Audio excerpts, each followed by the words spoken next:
hello મિત્રો, તો અત્યારે છે રાત અને અમે બધા બેઠા છે એમ કે રાતની બેવાનું કે ગજબ મજા આવે પણ એટલે ટાઈટ છે બહુ બધા અમારા જે रात और तुझसे हुई बात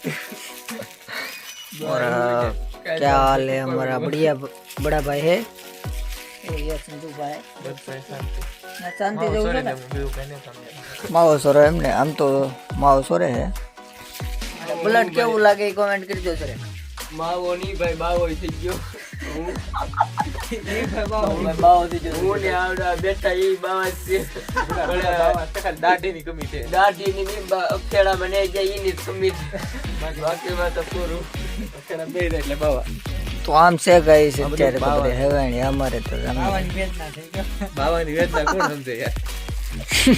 ઓલી વાંઢાની વેદના આ બધી બાવાની વેદના આ બધી ભાઈ ફોર્ચ્યુનર માં કેટલા ગેર આવે ઈ ને જોયા સ્પ્લેન્ડર ગાડી ને જોઈ સાયકલ સિવાય સાયકલ માં કેટલા ગેર આવે ઈ ને ખબર છે આ છે ગરીબી આ ગરીબી છે હામી પડી ને ઈ પાસે કઈ ખબર નહીં કોની છે પણ ઈ ઠીક છે 3.5 લાખ ની બાઇક છે હું વાત કરો ભાઈ તમે ફોટો નહીં દેતા કેટલા ગેર આવે ગાઈસ કમેન્ટ કરી દીજો એ રૂઈના બાત મિત્રો હવે આપણે અજયભાઈ માવો બનાવી કાઢ્યો હે તમે જોયો માવો બનાવે છે પાંત્રીનો બનાવ્યો હે ગાઈસ પાંત્રીનો માવો હે ભાઈ બંધ ખાવો હોય તો આવી જાવ આપણે ખાતા ને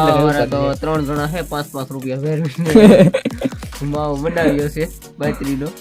તો તારે ખાઈને ડાયરેક્ટ આરોટી થવાનું છે કેમ કે માવો ખાધા પછી નીંદર આવે અમને સાત વાગ્યા કેટલા ગાઈસ તમે જોઈ કેટલા વાગ્યો તમે જોયેલા ભાઈ આમાં સાત થશે તમે જોયો એટલે આ સેકન્ડ હેન્ડ મોબાઈલ છે સાપની થોડીક મિસ્ટેક રહે તો 10 ને 25 થઈ છે 10 ને 25 થઈ છે હજી 12 ને પછી કુવા જવાનું હે માવો ત્યાં લગન ચાવવાનું છે ભાઈ નો તો ભાઈ તો આંબલિયા લઈ આવ્યો પણ રાત કાઢવાની છે ગાઈસ આપણે શું લે લાટ આંબલિયા પડી ત્યાં આપણે એવું નહીં કે માવોથી આંબલિયાથી કામ ખાલી જાય ને સવારે જવાનું છે કેટલા આઈ થિંક 6 વાગે જવાનું છે કપા વીણવા